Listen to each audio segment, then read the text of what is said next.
brought you by Silver Pumps and Motors.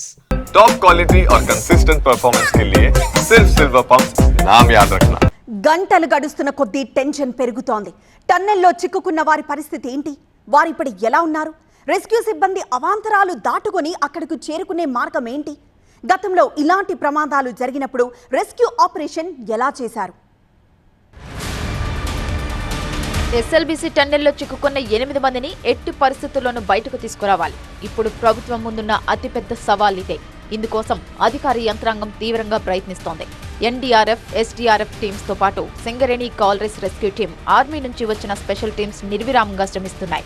ఉదయం 9 గంటలకు NDRF బృందాలు ప్రమాదం జరిగిన ప్రాంతం సమీపానికి చేరుకున్నాయి. అక్కడి పరిస్థితిని బయట ఉన్న అధికార యంత్రాంగానికి చేరవేశారు. దీంతో అధికారులు సహాయక చర్యలపై ఎప్పటికప్పుడు నిపుణులతో చర్చించి అక్కడ మట్టి దిబ్బలను తొలగించే ప్రయత్నం చేస్తున్నారు. అవసరమైన మెటీరియల్ లోపలికి తరలిస్తున్నారు. ట్యూబ్స్, వెదురు బొంగులు, థర్మాకోల్ షీట్స్ తో సొరంగంలోకి వెళ్లేందుకు రెస్క్యూ టీం ప్రయత్నాలు చేస్తున్నాయి. टोटल टनल जो है वो 13 किलोमीटर और लगभग 650 मीटर का है. तो हम लोग 13 किलोमीटर और 450 मीटर तक हम चले गए थे, जहाँ पे हमें जो टनल बोरिंग मशीन होता है उसका लास्ट पार्ट हमें दिखाई दिया. तो वो बोरिंग मशीन जो है पूरी तरह से डैमेज्ड हो चुका है. जो डेब्रीज ऊपर से गिरे हैं और जो मिट्टी और जो भी गिरे हैं उसके वजह से टनल बोरिंग मशीन का लास्ट पार्ट हमें दिखाई दिया, जो काफ़ी डैमेज्ड हालत में थी. टनल के जो 13 किलोमीटर 450 मीटर जहाँ तक हम लोग गए थे उसके बाद का पूरा एरिया, लगभग 200 मीटर का जो एरिया बचता है टनल में, वो पूरा एरिया एकदम डेब्री से भरा हुआ है.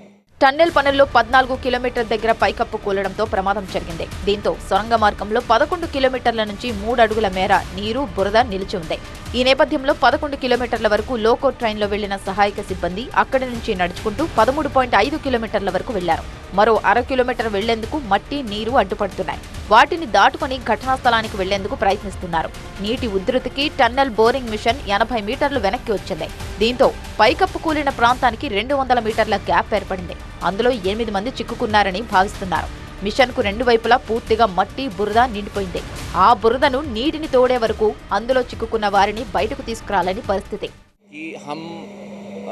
वहाँ पे कुछ पानी भी जमा हो चुका है, जिसके वजह से नॉर्मल मूवमेंट नहीं हो पा रहा है. जो लोकोमोटिव यूज़ करते हैं हम लोग अंदर जाने के लिए, वो लोकोमोटिव का इस्तेमाल हम 11.5 किलोमीटर के बाद नहीं कर पा रहे थे. लगभग 2 किलोमीटर हम लोग एक कन्वेयर बेल्ट है टनल के एक साइड में जो ड्रिलिंग के दौरान जो भी डेब्रीज होते हैं उसको बाहर निकालने के लिए कन्वेयर बेल्ट होता है. तो उस कन्वेयर बेल्ट पे चढ़ के उस कन्वेयर बेल्ट के मदद से हम लोग, हमारी टीम जो है अंदर गई थी और 13.5 किलोमीटर का जो पैच हमने कवर किया था वो लगभग 2 किलोमीटर का पैच, 11.5 से 13.5 का पैच जो है हमने कन्वेयर बेल्ट की मदद से किया था, क्योंकि नीचे पानी जमा हुआ था. तो वो पानी निकलने का इंतज़ाम किया जा रहा है. अभी पानी निकाला जा रहा है. पानी निकालने की जो प्रोसेस है, डीवाटरिंग प्रोसेस है, वो चल रहा है. जैसे ही ये प्रोसेस खत्म हो जाता है तो हम अपना रेस्क्यू ऑपरेशन चालू करेंगे. ప్రస్తుతం భారీ మోటార్లతో నీటిని బయటకు తోడుతున్నారు.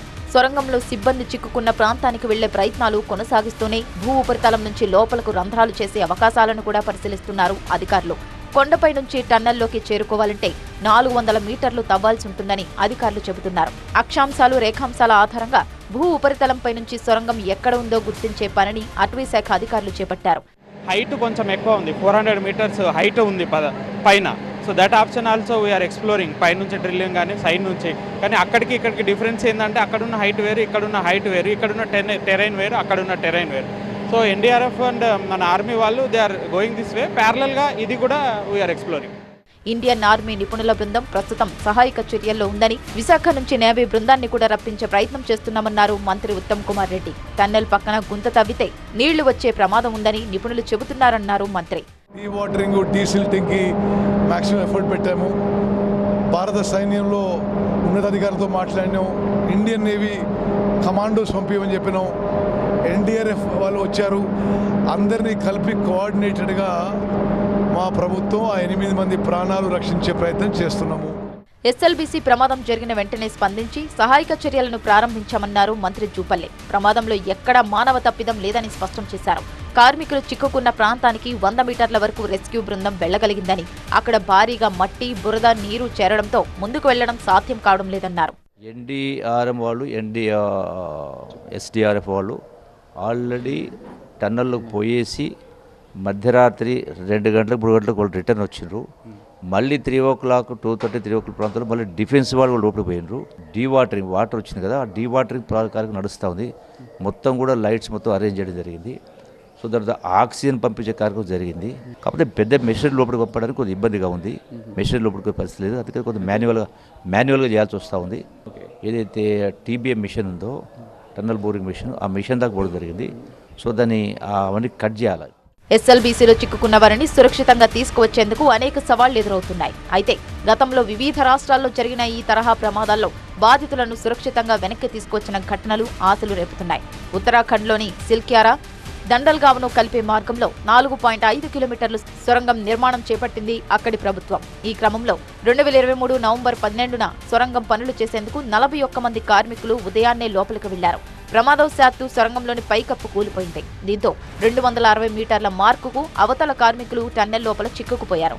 ఆపరేషన్ జిందగీ పేరుట ఉత్తరాఖండ్ ప్రభుత్వం కార్మికులను కాపాడేందుకు రెస్క్యూ చేపట్టింది. రెస్క్యూ టీం చేపట్టిన వివిధ ప్రయత్నాలు విఫలమవడంతో ర్యాట్ హోల్ మైనింగ్ టెక్నిక్ ను చేపట్టారు. ర్యాట్ హోల్ టెక్నిక్ లో ఓ మనిషి పట్టేంత వెడల్పుతో సొరంగాన్ని తవ్వుతారు. సులభమైన పనిముట్లతో ఒకరు మట్టిని తవ్వుతుంటే వెనక ఉన్న వ్యక్తి ఆ మట్టిని బయటకు పంపిస్తారు. అలా పైకప్పు కూలకుండా చిన్నగా సొరంగాన్ని తవ్వుతూ లోపలికి వెళ్తారు. ర్యాట్ హోల్ మైనింగ్ కార్మికులు తవ్విన మార్గం గుండా పైపులను పంపి ఎన్డీఆర్ఎఫ్, ఇతర సహాయక బృందాలు 17 రోజు రాత్రికి 41 మంది కార్మికులను సురక్షితంగా బయటకు తీసుకొచ్చారు. ఓవైపు సహాయక చర్యలు కొనసాగుతుండగానే మరోవైపు కార్మికులు సొరంగంలో ఏ ప్రాంతంలో చిక్కుకుపోయారో సాంకేతికత ద్వారా గుర్తించిన అధికారులు అక్కడికి ప్రత్యేక పైపుల ద్వారా లోపలికి నీళ్లు, ఆక్సిజన్, ఆహారాన్ని పంపించారు. దీంతో అన్ని రోజుల పాటు కార్మికులు ప్రాణాలతో సురక్షితంగా బయటకొచ్చారు. కొంతమంది ఎన్డీఆర్ఎఫ్ బృందాలు చాలా కష్టపడి అక్కడ ఉన్నటువంటి కార్మికులను సురక్షితంగా బయటికి తీసుకురావడం జరిగింది. ఆ అనుభవం ఉన్నటువంటి వ్యక్తులను కూడా పంపాలని నేను అమిత్ షా గారిని కోరినప్పుడు ఆ అనుభవం ఉన్నటువంటి అధికారులను కూడా, ఎన్డీఆర్ఎఫ్ సిబ్బందిని కూడా నాగార్జున సారు మరి లెఫ్ట్ కెనాల్ సంఘటన జరిగిన ప్రాంతాన్ని కూడా పంపడం జరిగింది. నాకు పూర్తి విశ్వాసం ఉంది, అందులో చిక్కుకున్నటువంటి కార్మికులు మరి ప్రాణాలతో సురక్షితంగా బయటికి రావాలని భగవంతుని ప్రార్థిస్తున్నాను. ఉత్తరాఖండ్లో జరిగిన అద్భుతం ఎస్ఎల్బీసీలో కూడా జరగాలని ఆశిద్దాం.